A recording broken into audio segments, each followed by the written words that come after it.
Bugün Özbəkistandayam, Daşkənddə və hal-hazırda Magic Setdə video çəkəcəm. Arxamda gördüyünüz kimi çox gözəl bir yer var və bu gün gedəcəm orada video çəkəcəm. Hal-hazırda 6-cı gündür və olduqca çox turist var gördüyünüz kimi. Çalışdığım qədər video çəkməyə çalışacağım. Ümid edirəm maraqlı videolar. Kanalıma videoma like atsanız sevinərəm. Kanalıma da abunə olsanız çox sevinərəm dostlar. Özünüzə yaxşı baxın, onda keçək videoya. Uzaqalca 6-cı gündür və içəridə bu qədər insan var. Yəni biraz çox olsa da çalışdığım video çəkməyə çalışacağım. Bu arada dostlar, burada gördüyünüz S2 var. Mən burada model olaraq işləyirəm. Videomda deməmişdim, bilmirəm.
Dostlar, bilmirəm arka fonda musikini eşitirsiniz yoxsa yox. Amma arka fonda yəni çox gözəl musiki var. Həqiqətində hətta burada yaxınlaşır. Yəni buradan gəlirsiniz. Amma bu hər yerdə var da, yəni arxamda olan şey həqiqətində çox maraqlı bir şeydir. Disneyland'ın binasına oxşuyur və çox gözəl bir mənzərəsi var həqiqətində. Biz oradan getmişdik bir dəfə. İçən girmişəm, yəni həqiqətən çox maraqlıdır. İndi bağlıdır içərisi, bilməm niyə. Amma istəyərdim ki, onu video çəkim içərisini. Yəni maraqlı anları paylaşacağım sizlərlə.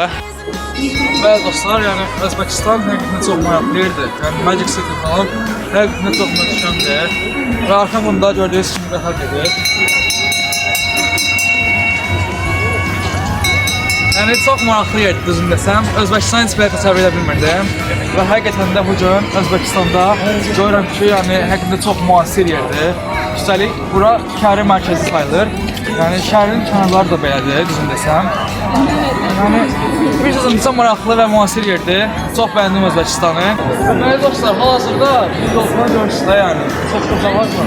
Və ətrafı çəkin. Və bir sözüm desəm, Özbəkistan yeni il artıq hazırdır. Yəni, bu gün dekabrın əvvəlidir hələ. Yəni, amma Özbəkistan yeni il artıq hazırdır. Bir sözüm çox əla, yəni möhtəşəm. Bəli dostlar, bir də onu demək istəyirəm ki, burada uşaqların yəni, fərqli bir ambiyans verir uşaqlar. Yəni, Azərbaycanda düşünməsəm belə yer görməmişdim. İlk dəfədir Özbəkistanda görürəm.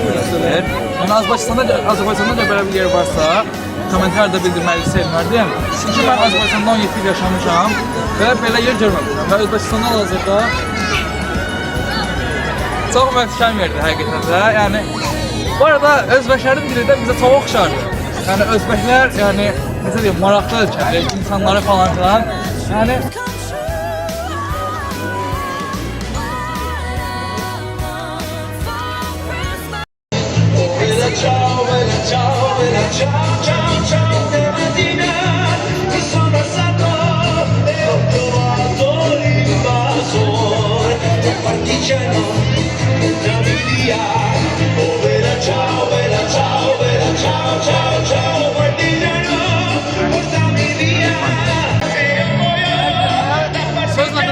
sözlə deyərlər müzəkkədə gözəldir. Ya, baxın dostlar.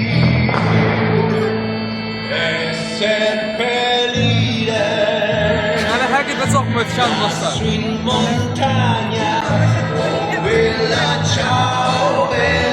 Özbəkistandan bu mərkəzdə Daşkənddə çox möhtəşəm bir görüntüdür. Bəli dostlar, hal-hazırda Azərbaycan maçıdır burada. Bana o börek resimlerini gülersin, divardan resimlerimi siyersin. Kardeşim oğluna atım koyarsın. Ay mamacan yaşasın, beni yaşamadı ulayanlara. Kardeşim